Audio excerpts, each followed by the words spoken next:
Welcome to Camera Shake Podcast, episode 103. That's right, 103.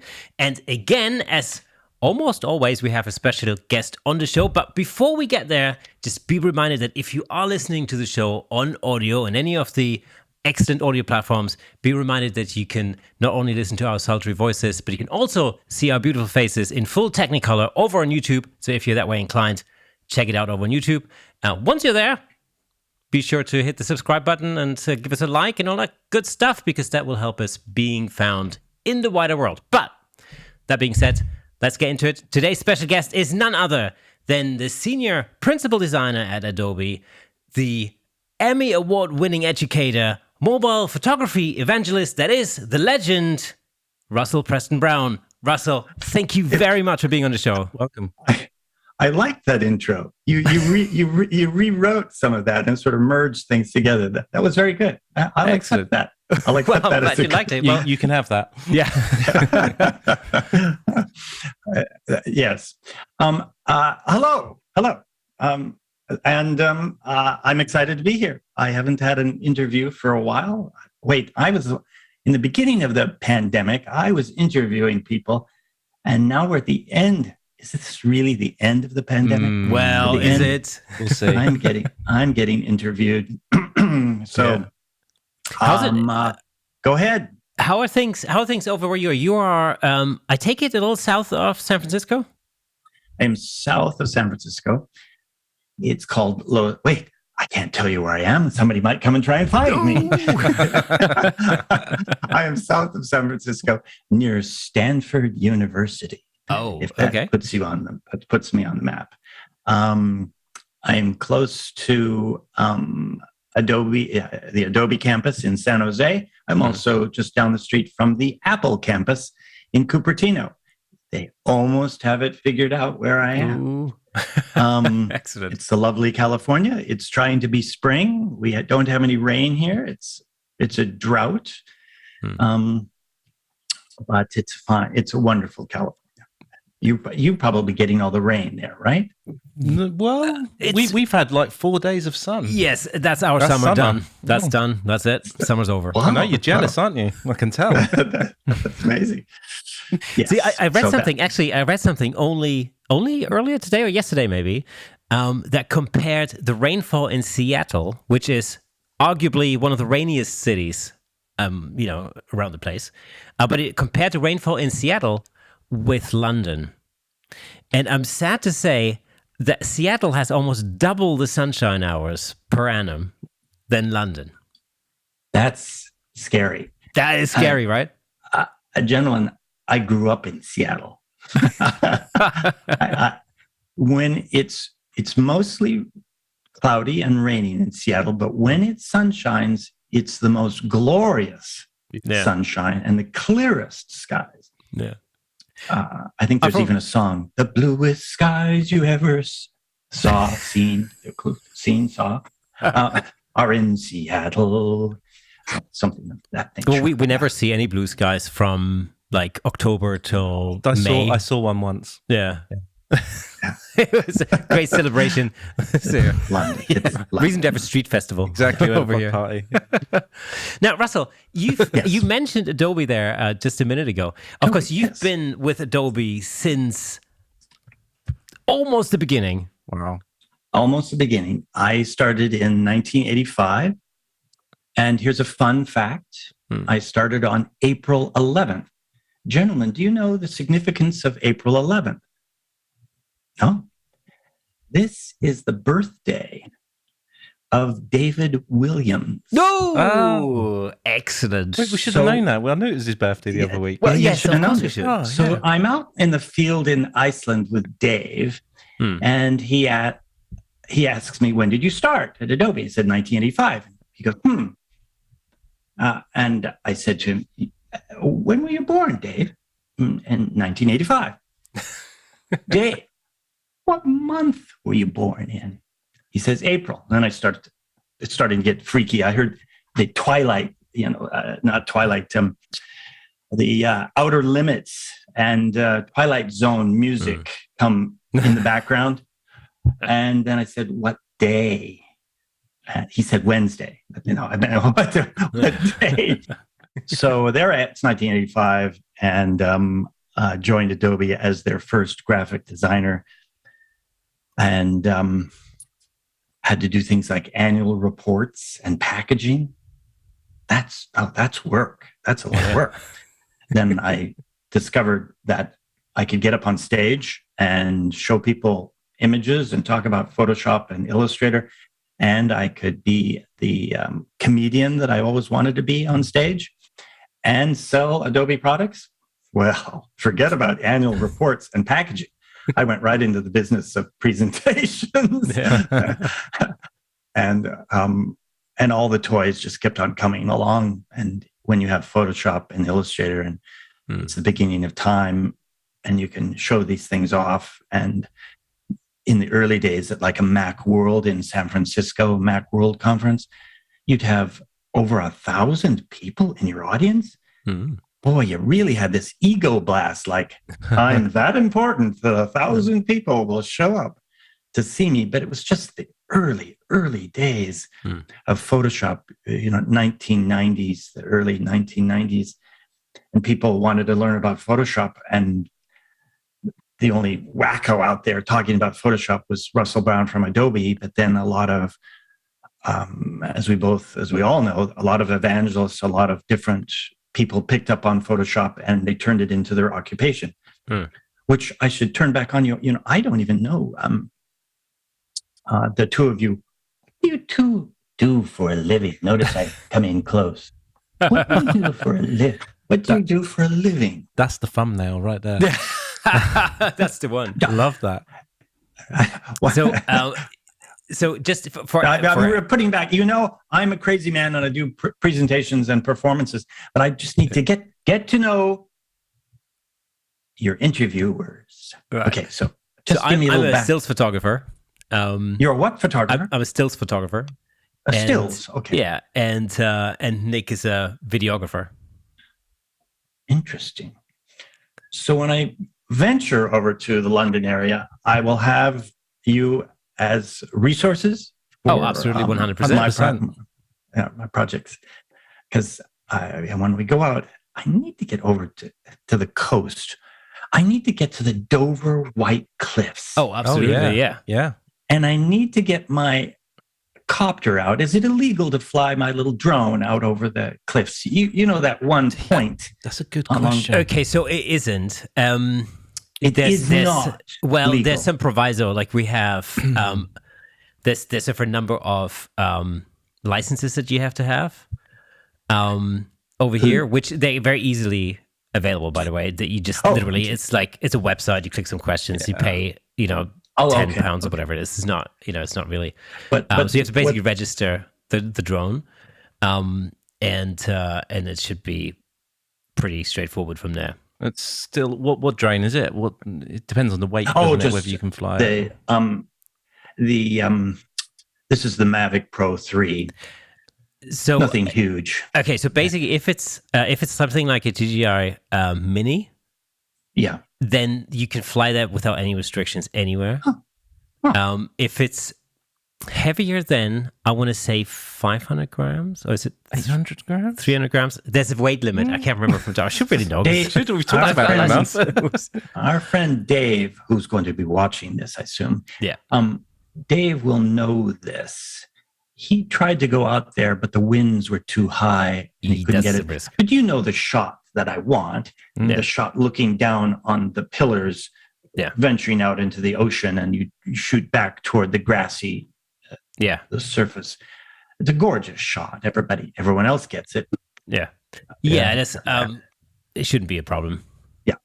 Okay. Enough. I don't know if you're out at sea. Of course, I don't know if maritime law prevails. Yeah, there are rules that depend. In the U.S., if you take off from outside the state park, and you fly into the park, that's considered you took off from non-state park land, and you can take the photographs.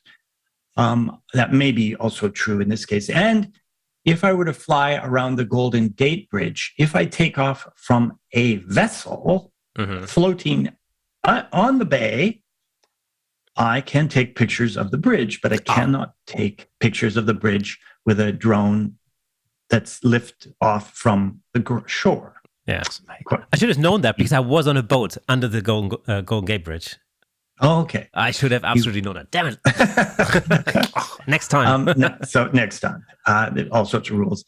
But I've been around so long. It was 8 years ago, I think, when drones first appeared, and there were no rules. It was the wild, wild west. I hit myself sometimes thinking of all the things I should have done and photographed before the rules started. Yeah.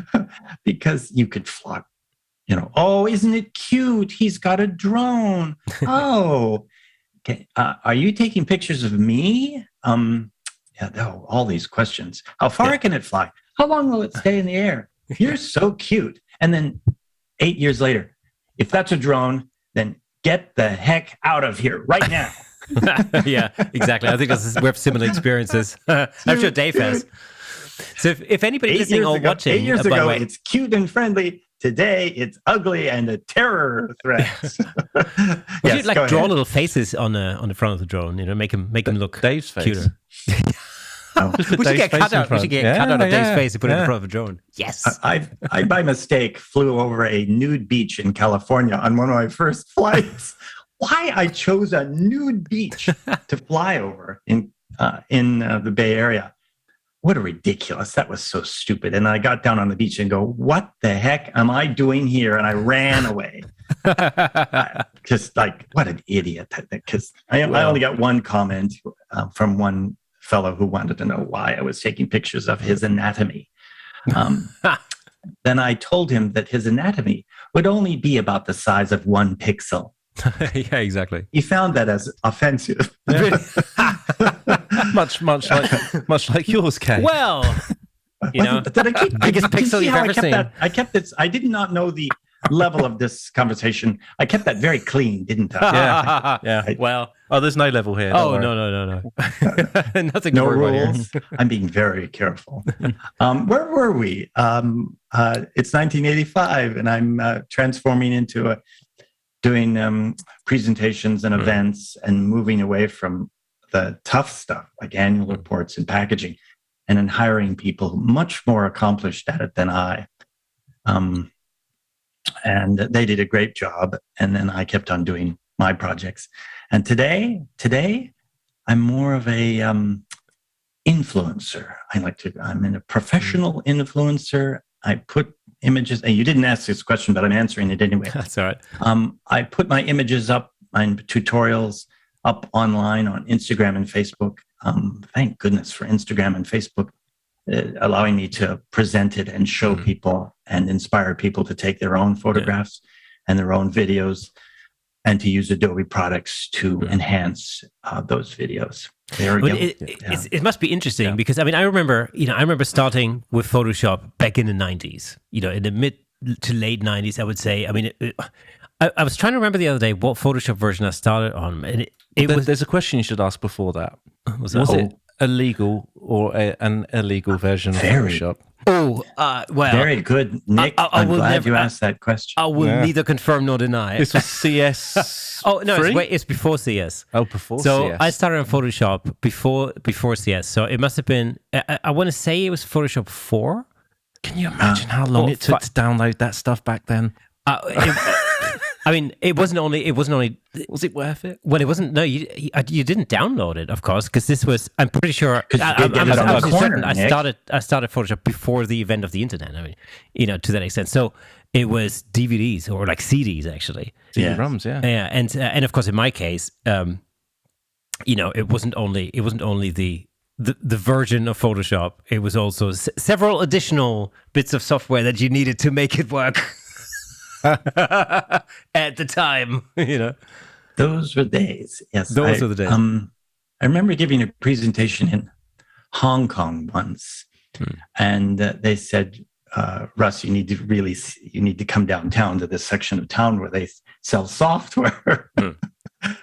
And they had meticulously copied all of the information about Photoshop, and then made packaging and labels for it, and duplicated all of Adobe's materials, and put it into a nice little CD selling for $2. Oh, wow. Wow. $2. And you just had to cry.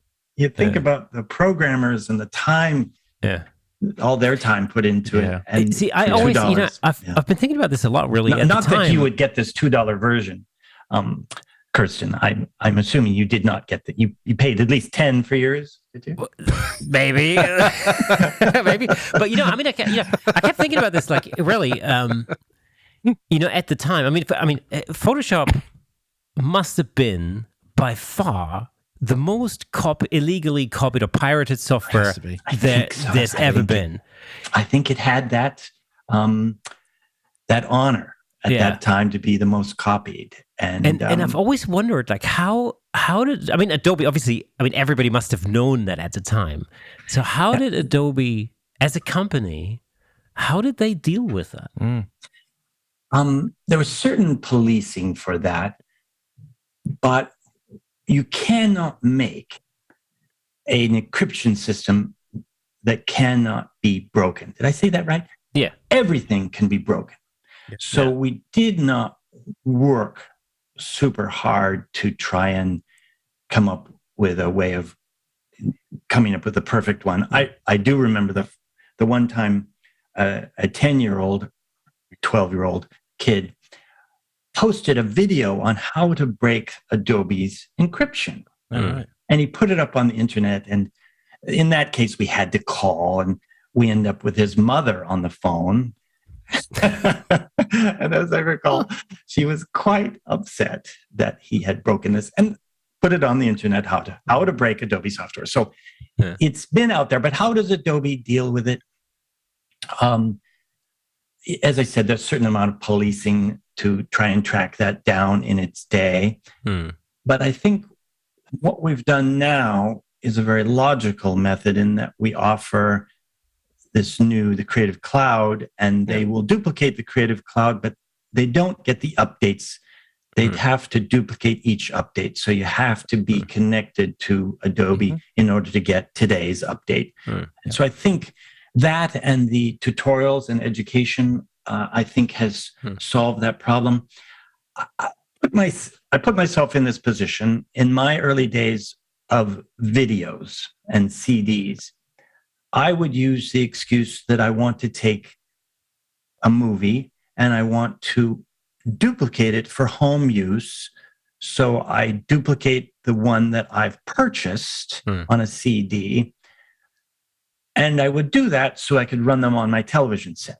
So I equate that to today when they've made it so easy, like Adobe has, to purchase it legally. There's no more reason for me to duplicate my video CDs because, like Adobe, we've made it easy enough. We've eliminated a lot of that need. Don't you agree?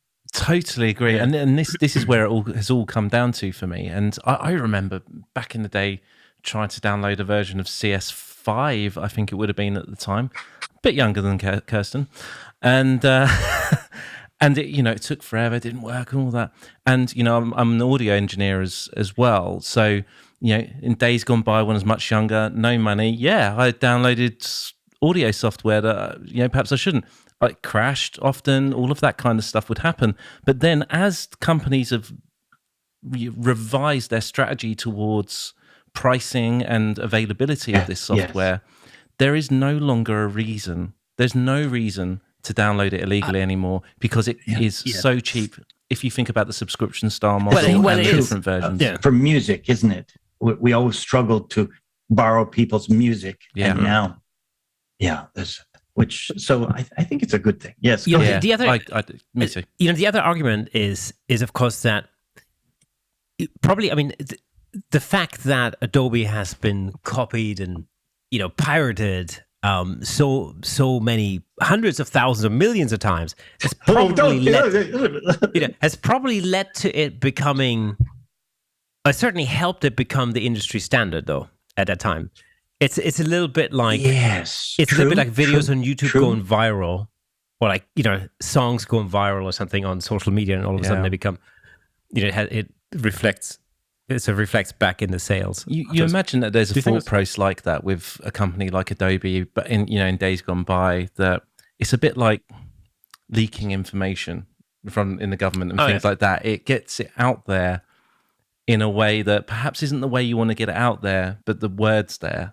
And people get used to it. That's what they want. It drives people's desire to have that piece of software. I mean, it's interesting. It's interesting to think that even in the colloquial tongue, even amongst people who are not graphic designers or photographers, people who have actually nothing to do with image manipulation or anything like that, laymen, so to speak, still use the word photoshopping as a term. We're trying. That's another topic in itself. I'll have to send the Adobe police your way if you use the term Photoshopped in any of our conversations. Yeah. It's like here in the US, Xerox machines were the first way to copy something. So we say, you're going to go Xerox that. Yeah. Which is the same as saying I'm going to copy it. So it's a two-edged sword, I think. We hear it in television and video. I'm going to use Photoshop. I Photoshop that. I'm using it as a verb. And it certainly gets the word out that is the de facto standard for doing this. But legal people at Adobe they start to cringe because you cannot lose your logo, your identity. And if it starts to get used, or if you allow it to be used, then it can go to court, and the name Photoshop can be taken away from you. Right. Wow. So they're always on their guard for that and watching out for those things. So, but it's always funny. You're sitting in a James Bond movie and what? I'm going to Photoshop this, it pops up all over the place. It's now just the go-to way of expressing the fact that it's been altered or manipulated. Yeah. Now there's a topic for you. Yeah. There's a topic. We could just have topics forever. Yeah. Manipulation. I used to think of it as sometimes I think I was doing evil things. I've now given that up completely. I love to alter and manipulate my images, and I must admit I do it all the time. I'm as you mentioned, a mobile photographer.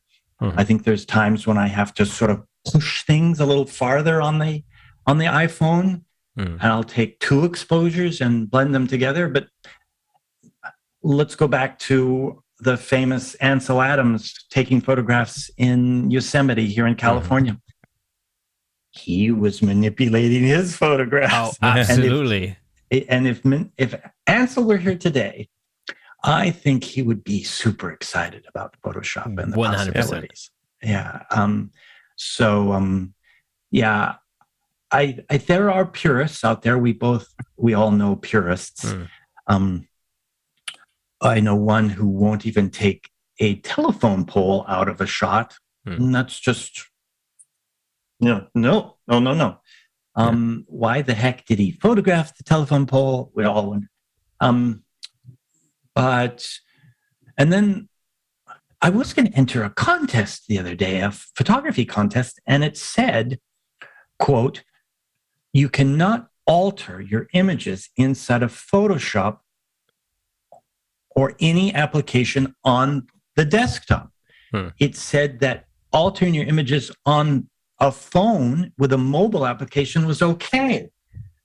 What's bizarre. That all about? Yeah. And then I wrote back to them. I said, what if I use Photoshop on my iPad because that's a mobile device? They refused to answer that question. So isn't that's sort of strange? Funny. With a contest. It's bizarre sometimes. I mean, of course, as you say, there are purists who will only shoot on film and do no post-production whatsoever. You still know someone who shoots film.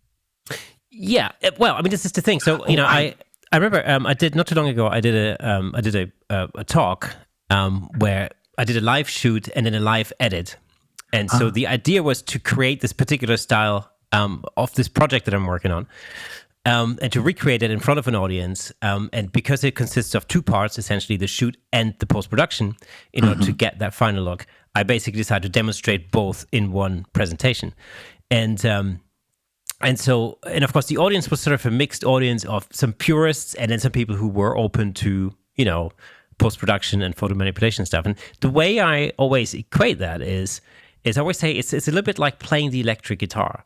An electric guitar on its own without an amplifier is just doesn't really make very much of a sound. It's very quiet, and it's not really what we understand an electric guitar to sound like. An amplifier on its own is just a dead box. It's a box with a speaker, and it doesn't actually make any sound. You put the two together, you really get beautiful music and everything that we love about the electric guitar.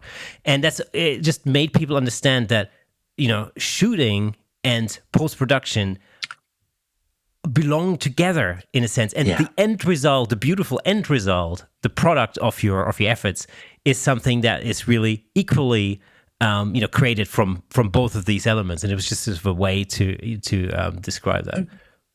Very nicely said. I liked where that was going. I knew it is a combination of all of our tools today. Very cool. What was I thinking? Mobile. I make my pitch for mobile. The other day, somebody said, these are really great photographs for an iPhone. And it just hit me right then. It is not the camera; it's the photographer. And that's the point. It really struck home. I'm taking great photos. I become a better photographer through the mobile photography because my theory is if I take 10,000 photos, what's this rule of thumb? After you've done something 10,000 times, you can now consider yourself an expert. I just think that we've all taken videos and stills, and we've just taken so many that we can now look back and go, oh, how bad were those photos 10 years ago? Yeah, absolutely. I'm doing much better. We also have an instant way of finding out whether we're doing better. We post it on Instagram and see how many people like it in an hour. Not that I'm addicted to likes. He goes in for another close-up. Yeah. Let me just see how many likes I've had during this talk. I'm bad. Where was I? The camera, the phone. I wish there'll be a point where I wish people just look at my images and go, what a great image. That's really a great image. The only difference, I think, and with the iPhone, a little bit lower resolution, but I'm just astounded. I keep on saying this. I was born just at the right time. All the toys seem to be here right now. I don't know what the toys are going to be in when I'm long gone, but they're pretty darn good toys right now. You must admit. Do you have all? Is there a toy? Some future toy? Yeah. I think that we have the resolution and the quality and all the right features to do whatever we can dream up. Wouldn't you find that true in your case? I love everything that we've got these days. Absolutely. But I haven't yet been told what I want next. So, well, we'll see what the future holds. I remember the time when I used to think 7 megapixels. You're never going to need more than that. Right? My first compact camera was 7.1. Well, I always want more pixels, but I don't. The thing about the iPhone, I don't want to be dragged down by more pixels, and I don't think Apple's going to give us more pixels. I think they're going to give us better pixels. This is my other pitch. I think through computational mathematics, they're going to take 10 pictures and merge them into one picture, which they do now. And we're going to get really great low resolution. Because why do we want to put we don't want to deal with terabytes of, If I'm going to go shoot with a high-end Fuji, Sony, Canon, Nikon, I've said Nikon, just for you. I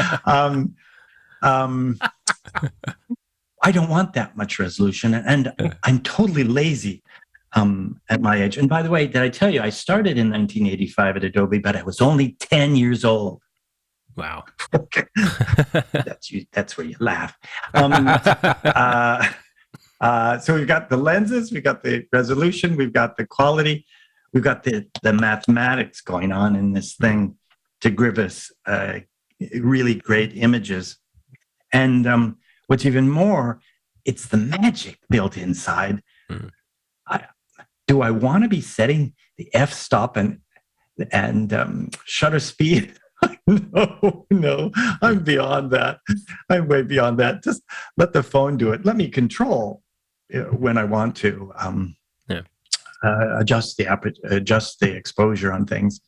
But boy, I love automatic, and I love automatic focus. I might just now. That's when they jump on and say, well, you're not really a photographer, Russ, because you don't focus your camera or set the aperture. That you are not working, so you are not a photographer. Wow. I got that one once. Yeah. But I do have to point and shoot. And lately, you're not asking me questions, but I'll tell you, I've gone wacko over strobe photography with my iPhone. I represent, by the way, gentlemen, I represent 0.5% of the Adobe users. If that, I just push these things. You get an iPhone, and you synchronize a Pro Photo strobe with the iPhone and freeze motion, and I can pretend, I'm a big time photographer with a softbox and strobes and doing portrait photography. I love it. I love it. But I try and evangelize it, and I try and talk about it or give presentations about it. And it just turns into snore sauce. Snore sauce, that's the same as boring. I don't think people want to hear it. They don't want to join the 0.5% club of insanity. And then they'll tell me, okay, Russ, your strobe costs more than your camera, your phone. Well, it's true. So it's really such great toys to have something like a Pro Photo that you can connect to with your phone and strobe portraits. And portraits is where I've gone recently. I know you weren't going to ask me that. I'm looking at my gentlemen. We only have 15 minutes left. Absolutely. Have I shown a picture yet? Do these people know even? Do I get to show a picture now? Sure, absolutely. Show a picture? Absolutely. I've got to show a picture. It's me boring. This don't want to hear me. Who's that old guy you're talking to? A screen share. Screen share Photoshop share. Okay, gentlemen, what do we see this on the screen? Oh, wrong one. Do we see this? We're seeing deep into the bat cave here. Move that aside.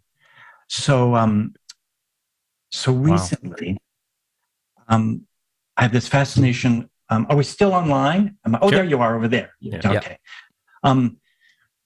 Fascination with performers out of Las Vegas, of all places. And so I would get in my car and drive during the pandemic for 7.5 hours from California to Las Vegas, Nevada. And none of the performers were working at the time. And so they're all looking to, I'm not going to show this evening. I can do something and so I hang them from the ceiling with wires, this contortionist from the ceiling, and do a portrait of her in this studio in Las Vegas. I go to a local location, and I'm in Photoshop, by the way. Look at that terrible download speed. What is this? These are multiple layer documents, and Mr. Brown is opening them, and it will take longer for certain large documents to open, and he may cancel this one soon if it doesn't open. Well, you haven't told the audience is that you're still on dial-up internet, of course. That's right. I'm using You've Got Mail, and come on, open up. You've got mail. Okay, cancel that one. Let's try this Meg one. Ryan is just going to walk in. Yeah. Oh, your next meeting just walked in. So Oh wow. take this model again, hanger from the ceiling, and then start adding these special effects. Because if we look at this, move that out of the way, I think we can start to take away the effects here in Photoshop. Can you see all this on the screen? Yeah. So this is her hanging from the screen, and then you put in textured backgrounds. You use multiply to bring in a texture in the background. You use a screen to bring your lights in. Gentlemen, do you do this insanity? Do you cheat this much? Absolutely, 100%. Are you purists? Oh no. And then start to, let's add some bubbles. And then the end. My tip-in technique for the day, you didn't know you're going to have tip-in techniques.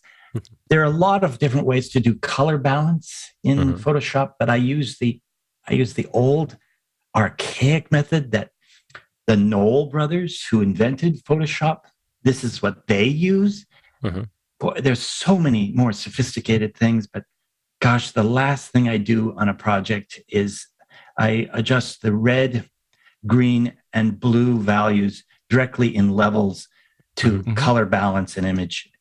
And just bringing the endpoints in on the red, green, and blue, that is so archaic. But it works so well for photographs. I just find it. And you can go ahead and just tell me, Kersten and Nick, tell me, Russ, we use that all the time, just like you. Oh no! It goes quiet. It goes absolutely. Yeah, I mean, occasionally I do use levels every so often. Yeah, that has to be said. Yeah. So, here, let's open this one. So, you go into the desert between here and Las Vegas is Death Valley, where it got to the highest temperature recorded in history, 138 degrees Fahrenheit. Gentlemen, what is 138 degrees Fahrenheit in centigrade? God, that must almost be 50. Let me just check that out. Really we need to know this. Because 51.5. 138 degrees Celsius. That's 59 degrees Celsius. Wow. Have Wowzers. you ever heard of anything that crazy? That is nuts. 59? Yeah. I mean, that is, it's cooking eggs on the sidewalk. So these pictures were taken in February in Death Valley when it has a nice temperature in the morning, and nothing over 32 degrees centigrade, maybe at 25. And so, I just have this absolute fascination with models, either in a scene or in a studio, and shot all with an iPhone. And That's so cool. I don't know how we're doing on timing, but that is just absolutely fascinating stuff. And especially going out into the Las Vegas area, you have a desert scene, and in this next picture is opening up, you have different textures of sand and rock and desert quality that you can then put your subjects onto those backgrounds. Yeah, go ahead. Question. Do we need to? I'm going to ask the question. I'm sure a lot of people are thinking as they see these are stunning images, and I think a lot of people are going to potentially be finding it difficult to believe that they're all done on an iPhone, and it just it's going back to what you said at the start. This just kind of proves your point that it's not what camera you're using, it's how you're using it, it's who's behind it using it, and what you do with it afterwards. There's more to it. I'm getting the basic shot right in the studio or outside. They look pretty much like an iPhone shot. Yeah. But then it's the skill of working with Photoshop and Lightroom that finishes it off. And I don't think I would be as good at this finishing if I hadn't seen or compare my work to other people on Instagram and Facebook. I'm trying to come up to match the level of a high-end photographer. One of the photographers I follow is Michael Shainbloom out of California, who does landscape photography. I hate him because he sits out in the desert for 10 days and waits for that rainstorm to come through. But also a portrait photography like a Greg Gorman out of LA. I look at their work and I don't copy it, but I absorb it and then take my iPhone shot and make it look like one of their shots. I think generally that's a really good way to learn and to improve. Absolutely. I mean, just like you, for instance, I've had a long-standing fascination with Joel Grimes's on location. Joel Grimes. Oh, God, look at some of my stuff and you go, I've had people accuse me that now this is it says, is that a Joel Grimes? Yeah, exactly. No, but didn't I do it? But the fact that you thought it was, ding! Exactly. I got a bonus point that day. Oh goodness, I've been following Joel since the beginning of time. Yeah, I mean, we had the opportunity to speak to him on the show, and it was really it was one of these eye-opening kind of episodes, and a really great conversation with him. And the thing for me has always been, what you probably don't know maybe is that Nick and myself are also musicians. And music can very often be compared to photography, really, in a very useful way, because it's kind of the same thing. If you learn an instrument like the guitar, for example, it's a really good idea to look at some of the great players out there, because it can really push you much further, and it can motivate you to achieve much more than you could have achieved otherwise. It's just one of these things that can instill the drive in you to get better and better and better and learn. And I find that's very similar for me in photography. When I look at people like Joel Grimes, for example, and I look at their work and I kind of think, that's what I want to emulate and achieve. And of course, by the time you've mastered the techniques and all the rest of it, and you've looked at a number of different photographers and artists or guitarists in that matter, what actually happens is, as your skill set improves, your own personality starts to shine through, and you become not a Joel Grimes clone, but you eventually become yourself, and that's the sort of the aim, really. I hope I have become myself, and I have a question for you too. Why did I bring Dave Williams over, who does not play an instrument? Why didn't I bring you over to California instead? What was I have a rock and roll event happening next week. Very true. Well, I think this is actually a great question. I think we need to rectify this as well. I brought in Photoshop experts who could play instruments. Exactly. I brought in a drummer. I brought in a guitarist. I'm bringing in musicians to play during the session. What? Yeah, you clearly should have made yourself known. We should have clearly been there. Am I wasting my time with this Dave character? Yeah. Oh, yeah. Yeah, absolutely. He really can play an organ. No, I think Dave can sing. Make sure he's on stage. Yeah. Can he? Right. Yeah, he can make sure he does it when he's on stage. Make sure. Yeah. Oh, I see. Yes, he can absolutely sing. Yes. Yes. No, he can't sing. I can't imagine he could sing, because he almost got me going there, because I was going to make him sing. No, make him sing. Please make him sing. Yeah. Oh, I definitely want to see that. Yeah, so do I. Would it be amazing if he could actually sing? Yeah. I mean, maybe he can. I don't know. Yeah.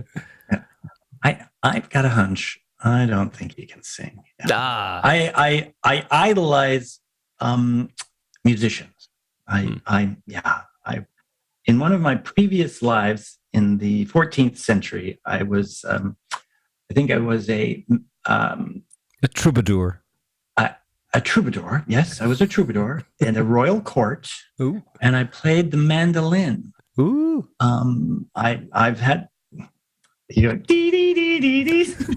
Or was it the lute? The lute.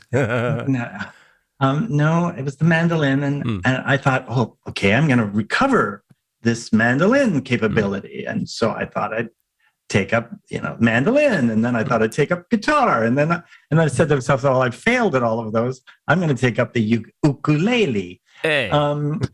And I failed at that one. But just like with Photoshop, we'll get back to Photoshop. How do I learn Photoshop? Set yourself down and give yourself a project. How do I learn the ukulele? Sit yourself down and give yourself a project. Exactly. And stick to it. And isn't that the case, gentlemen, with a guitar or anything? You just Absolutely right. Absolutely. You have to fall in love with that. Yeah. And then and then one of these days, somebody's going to come into the room and say, "Oh, you're pretty good at that." Exactly. And then you think to yourself, "Yeah, maybe I am." Yeah. And it's, the more projects you've done, I mean, on the guitar, for instance, you could equate it to learning a song. Your project is the song. Yeah. And once you've learned that one song, you might move on and learn another song. And once you've learned a whole bunch of songs, you might learn a simple guitar solo in a song. And then you might learn another guitar solo, and then you learn a more complex guitar solo. And before you know it, you can play some really damn complicated guitar solos, and you get better and better and better. And then you write your own song, and you write your own guitar solo. Won't you agree?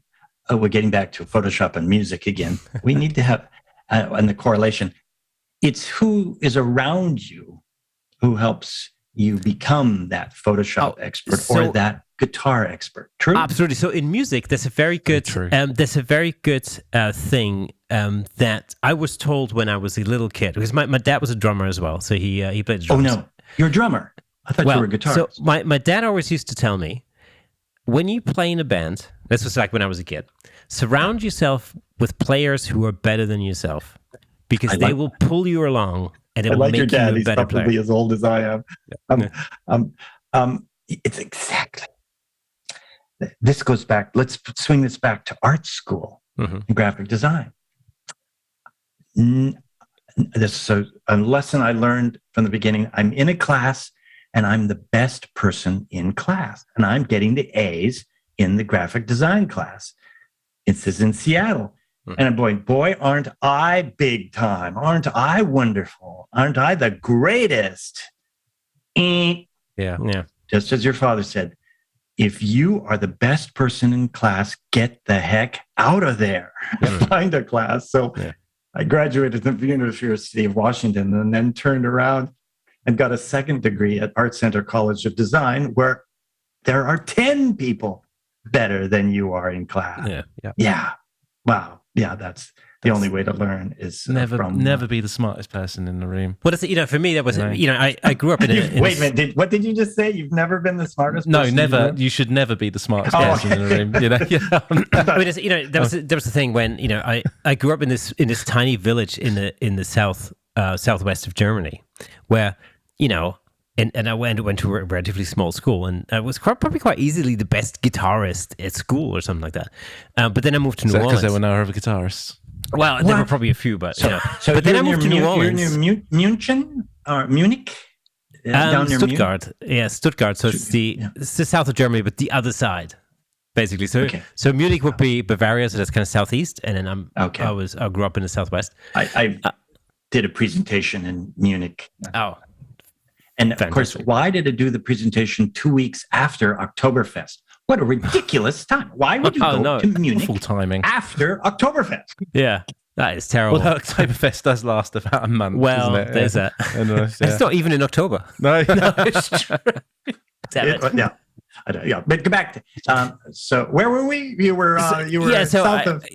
I moved to New Orleans, and that's where we needed to stop there for a moment.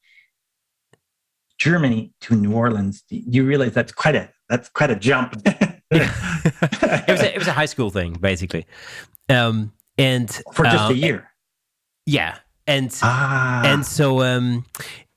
what happened was the realization. I mean, I realized very, very quickly that even some dude sitting at a lamppost out in the street strumming his guitar was by far a much better guitarist than I was And it was, walking down Bourbon Street, walking through the French Quarter and listening to music coming, pouring out of bars and everything. You very quickly realize that, damn, these guys are good. I mean, something, to a level that I'd never experienced in the little, the little town in rural Southwest Germany that I grew up with.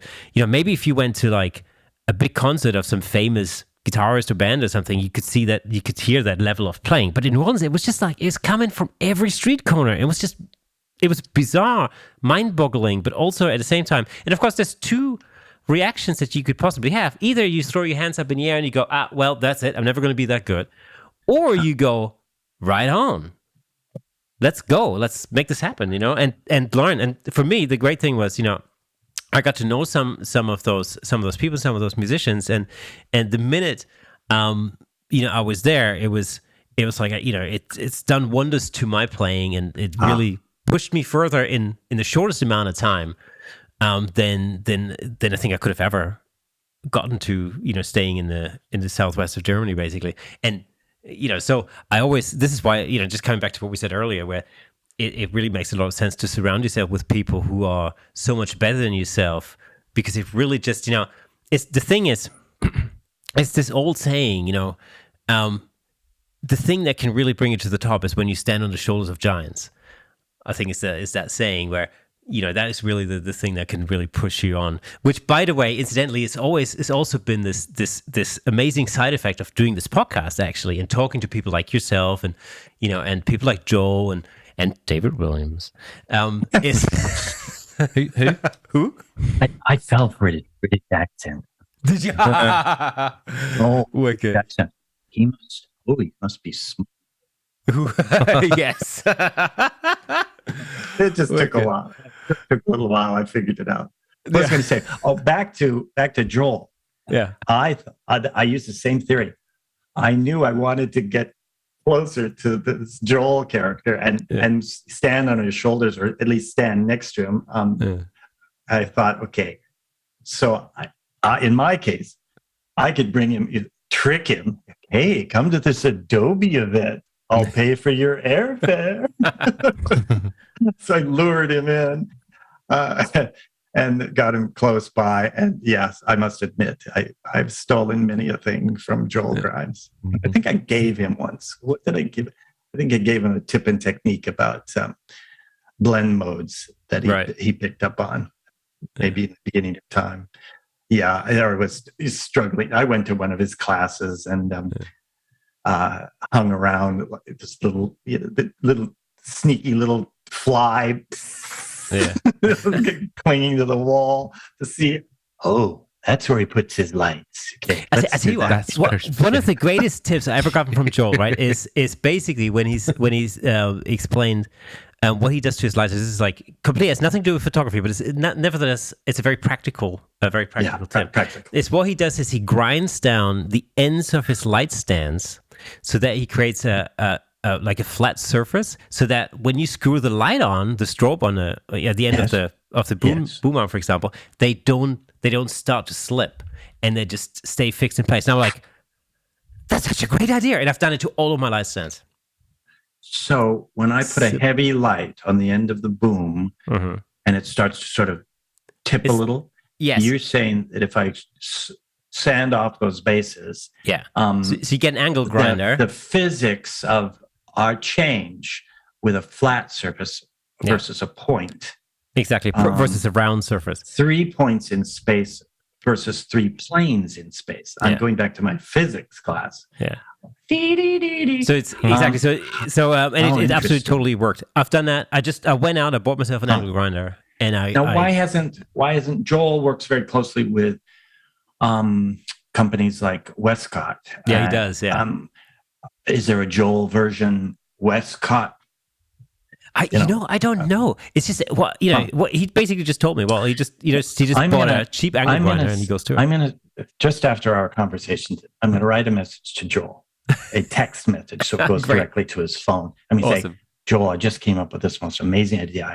I sand off bottom of my light stand, and they no longer fall over, and they're not prone to falling over as much. Is that a good way of saying it? Yeah. It's the top. So where the light attaches to the top of the light Yes. stand. Oh, no, I thought it was the base. Okay, No, got it all no, no. wrong. The top. The Yeah. top. So where you'd slot the light over the top, There's rather than the- it screwing onto the There's round a peg light that comes stand. out, and it goes over the top. Yes. Yes. You flatten where the thread would be for the light stand. You know, you normally can take them out and switch them over for large and smaller threads. You grind the side of that down flat, exactly. so that when you screw the light on tight, it screws onto the flat surface rather than the round one. Yeah. Okay, I was thinking it was the actual base of the stand as it was on the floor, but this is the actual protruding out, and so now it is flat. And when you tighten the bolt, it pushes directly in on the flat side. Exactly. And it will not then rotate and twist as you're... Oh. Exactly. It's not quite as exciting as what I think you were originally describing. No, I was describing... I but thought it's it one had of these, something you know, to do it's with one of these contact to the floor. It's one of these little things that actually makes a huge difference, because I've always had this problem where I've been I've been sort of breaking these threads, and you know this because it happened actually on a shoot not too long ago, where you over tighten the bolt basically, and then it keeps slipping and you tighten it more to prevent it from slipping, and it keeps slipping, and then eventually you'll basically it just goes, and then that's it. And of course, with this little method, and I literally spent like 15 pounds on an angle grinder, from a cheap angle grinder from like a DIY store, and it's solved that problem. 15 pounds and one finger later. But well, there's that. You can't do it with a rasping like a file. Of well, some you sort. probably could. If you had like a metal file, it would just take a lot longer. With the angle grinder, it literally took like an angle grinder. seconds. I can see. Yeah, literally 20 seconds. It took, and I've just basically I put all of my light stands through this procedure, and it's been great. So Joel, Joel's brain works differently than everyone else's. Yeah, we've noticed that. So be careful. But Russell, Joel. you've mentioned the rock and roll reunion that's about to happen in a few days' time, I guess. Yes, it happens coming up. I'll be taking Dave on a tour on Sunday of the California coast, and then the event starts on Monday, the 20. Is that the 25th? I got my brain. Yes, that's the 25th. Monday, the 25th. It kicks off the event. It's all based on rock and roll. I know nothing about rock and roll, but I brought people who do know about rock and roll. Awesome. One of them is not Dave. And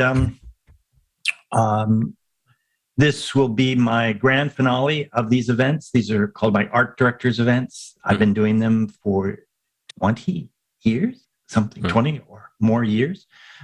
Starting them at Adobe, my first art directors events brought together designers who used Adobe Illustrator for the first time. So I introduced Adobe Illustrator to Time magazine and Life magazine, and where they were doing all of their charts and diagrams by hand. And so I introduced Illustrator to that group. And I believe I was instrumental in bringing that age of Illustrator technology into magazines and newspapers in New York. Fantastic. And so that's how this event started, introducing this technology, and it's grown till today. I'll focus this event on Photoshop, Illustrator, InDesign, and Photoshop and Lightroom at this event. So it's very much graphic designers. We'll take photographs of me dressed as a variety of rock and rollers. I'll do a David Bowie. I'll do a Elton John. Yes. And I'll do a Elvis during this session. And I think my favorite, the Ziggy Stardust version. Yeah. I've got a makeup artist to do the whole thing, and wigs. It's all about wigs. Yeah. I can actually look quite younger with a wig. Wigs are amazing things. And so I'll dress up. We'll take photographs. We'll be creating fluorescent. How do you say that? Do you say fluorescent or fluorescent? Fluorescent. Fluorescent, yeah. I'm just checking, get my correct British pronunciation. Or it could be Canadian. Hey.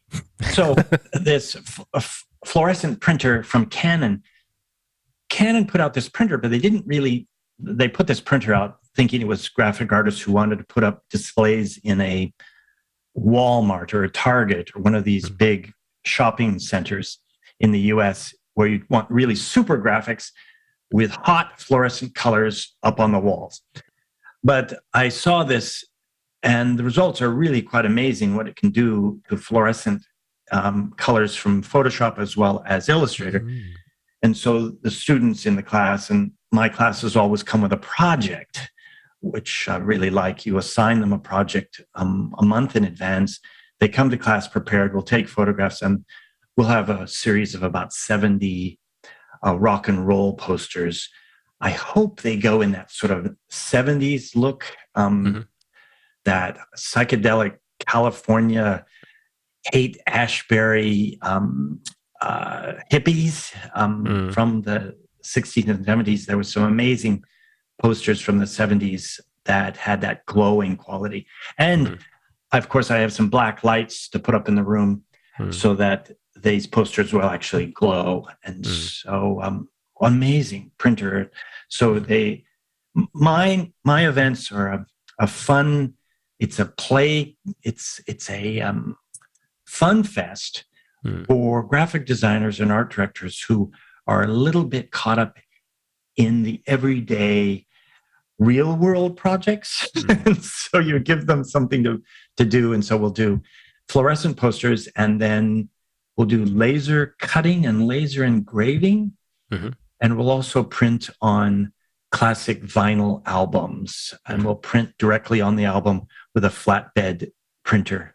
And so they'll use Photoshop and Illustrator to do these projects. Don't you want to be there? You do. Yeah. Oh, absolutely. 100%. Hell yeah. Definitely. Not if Dave's going to be there, though. It's a crazy time. It's a crazy time, though. I have to charge a lot of money for it. It costs a lot of money to put on. These are crazy times. It's not, I can't do a cheap event. I mean, you can't, it just costs money. And in California, it's expensive. You got to fly to Monterey, California. You've got to get a hotel, the taxi, the price of the hotel. Yeah, did I say hotel? But yeah. So it's not. It's for the person who's looking for a vacation, a fun vacation, grouping it, getting together with other graphic designers, and getting to play and recharge their creativity for a few days. And dress up, and it's required to dress up. I will come dressed as a new rock and roll star each day. And so I must have 10 different wigs, a couple outfits, some tattered jeans, fluffy shirts. What else I got? Of course, Elvis glasses. Where are my Elvis glasses? Kind of sounds like your wardrobe. These aren't my Elvis. These aren't my Elvis glasses. These are my. This is my Doc Brown. Oh, wow! Yeah, excellent. They feel like Doc Brown from Back to the Future. Yes, exactly. Imagine the Doc Brown. There's the wig, okay, and it's sweeping back, gray hair sweeping back. Excellent. Yeah, you got that. The problem is I've grown into that. I actually look like Doc Brown. So, yeah, I'm that old. But only 10 when I started at Adobe. Yes. Yes. Have I answered all of your questions? You didn't ask me. I decided to never retire. There's no reason to. Why should I do that? I'm having crazy fun working at Adobe, and they let me hang around. Can't complain. Yeah. Sure you don't want to fire me today? Come on. So, Russell Brown's Rock and Roll Reunion. We have all the links in the description, of course. So, if you're interested in joining that, there's still time. There's still time. Last minute go and check it out. And of course, you get a 1 year free membership in the Creative Cloud. Yeah. There you go. It's a little bonus. That already pays for itself. That's it. Practically. Don't need your hooky copies anymore. Subtract that from the price. Yes. So, in conclusion, you have all the tools necessary to be creative. I believe you have an iPhone. You've got Lightroom. You got Photoshop.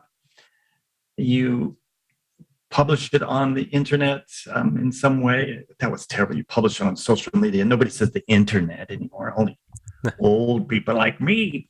The social media. Get your business out there. Get people to know what you're doing. And I know another one. Your father would know this. Fall in love with what you love to do, and someone will pay you to do it. Yes, exactly. Yes, yeah. And on that note, true. Russell, it has been an absolute pleasure having you on the show. Cracking note to finish on, actually. Absolutely, isn't it? Yeah, totally. That might very well be the title of this video. Yeah. What was that last? What was that comment, Nick? That might very well be the title of this video. Or this podcast. I hope I was entertaining and did a job. I hope I was better than Joel Grimes. No. Joel Grimes. But I will. I know it's coming. We've actually. You know exactly where this is going, don't you?